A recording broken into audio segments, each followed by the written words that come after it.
Hello everyone, welcome to your companion for GPSTR and HSTR preparation.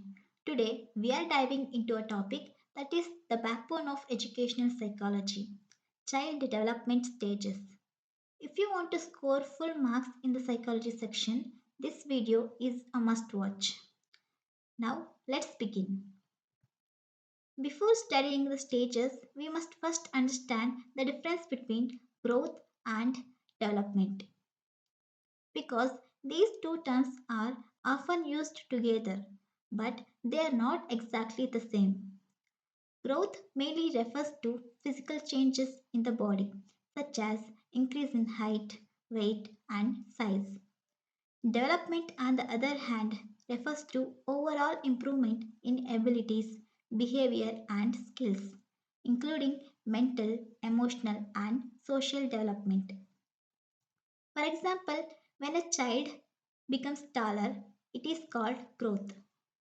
But when child learns to think logically or respond to others emotionally, it is called development. Let us clearly understand the differences between growth and development. Growth is quantitative. That means it can be measured in numbers such as height or weight. Development is qualitative. That means it involves changes in abilities and behavior that we can observe, such as empathy and language. Growth mainly focuses on physical changes, while development is holistic, covering physical, cognitive, emotional, and social aspects. Next major difference is growth has growth is growth has certain limits, but development continues throughout the life. Note that these differences are important because questions from this topic often appear in competitive exams. Now let us move to the stages of child development.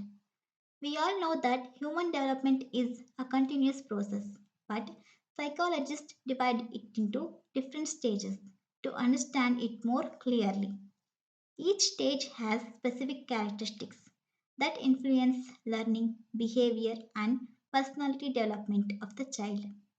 So let's not waste time, we quickly start the stages of development. The first stage of development is prenatal period, which begins from conception to until birth. This stage lasts for approximately 280 days or 40 weeks. During this period, the child develops inside the mother's womb and the basic body structure and organs begin to form. And note here that the health of the mother, proper nutrition, and medical care are extremely important during this stage because they greatly influence the baby's development. The next stage is infancy, which begins from 2 to birth to 2 years. This is one of the most important stages because the child experiences rapid physical growth. And during this stage, children are sensory learners because they learn mainly through their senses such as touch, sight, and sound. In this stage, babies are influenced by caretakers because they are completely dependent on caregivers for their needs. And also, language development begins in this stage, starting with babbling and simple sounds. Now, let's move on to the next stage. The third stage is early childhood, which usually occurs between 2 and 6 years. This stage is often called the play age because children spend most of their time playing and exploring their surroundings. And also note that during this stage, children develop language skills very rapidly and often ask many questions like why and how. Remember this point because question can come on this. This stage is also known as questioning age because children at this stage show high curiosity and they repeatedly ask why and how form questions. And most importantly, children at this stage are egocentric. They see and understand the world only from their perspective. They don't give any value or even try to understand others' perspectives. Note down these keywords because these have been asked many times in the exam. The next stage is late childhood, which usually occurs between 6 and 12 years. This stage is also known as school age because formal education becomes very important during this period. Children at this stage begins to form groups or gangs. That's why this stage is also known as gang age. And remember that peer groups in this stage begin to influence children more strongly than family members. And also, children start to gain independence in all day to day activities. Parents find it difficult to control them. That's why it is also known as troublesome age. Note that children also develop logical thinking abilities and can solve problems involving real objects and situations at this stage. The final stage in this sequence is adolescence, which occurs between 12 and 18 years. This stage is often considered a transition period from childhood to adulthood. Children at this stage are called as teenagers. Psychologist G. Stanley had described adolescence as the period of storm and stress because teenagers experience many emotional and physical changes.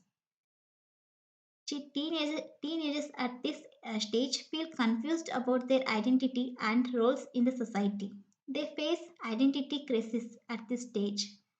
Note that the term identity crisis is given by Erik Erikson.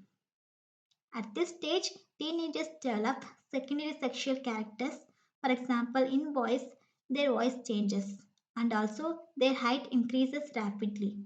And in girls, mammary glands develop. And also, during this stage, young people develop abstract thinking, identity, and independence.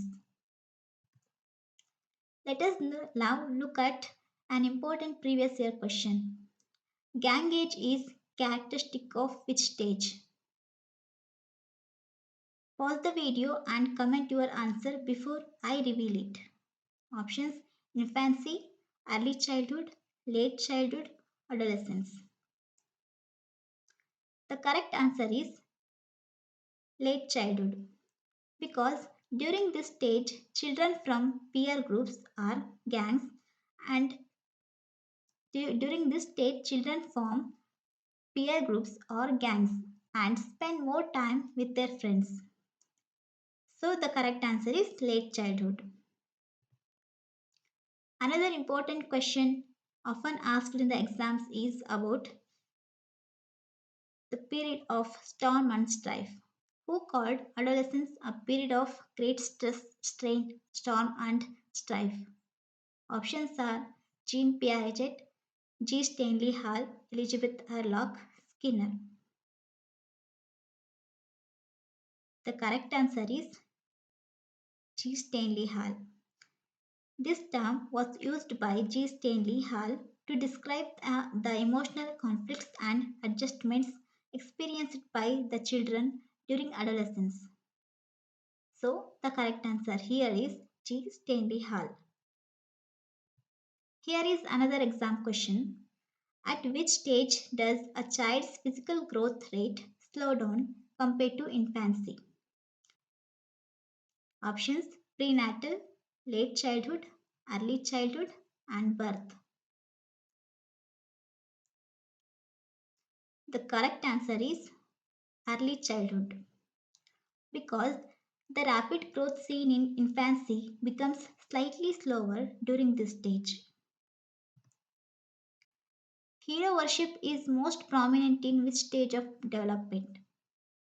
Options: late childhood, adolescence, early childhood, and adulthood. The correct answer is adolescence. Because when we were teenagers, we often used to admire and follow famous personalities, leaders, or celebrities. Remember? So, the right answer is adolescence. Another common exam question is about the toy age. According to development psychologists, the toy age refers to early childhood, late childhood, infancy, or all of the above. The toy age, this term refers to early childhood because children in this stage spend most of the time playing with toys and exploring their environment. So, the right answer is early childhood. Finish, let us quickly revise the stages using this comparison table. Infancy focuses on sensory and motor skills. Early childhood focuses on language and imagination. And late childhood focuses on logical thinking and peer relationships. Lastly, adolescence focuses on identity formation and abstract thinking. So, you must remember these keywords. These are most important because questions can be asked directly for 2 to 3 marks. Understanding these major child development stages helps you score more in the exams easily. If you found this video helpful for your GPSTR and HSTR preparation, like, share and subscribe. This is the Calm Educator, your companion for GPSTR and HSTR preparation. In the next video, we will discuss Piaget's theory of cognitive development, one of the most important topics in educational psychology. And thank you for watching.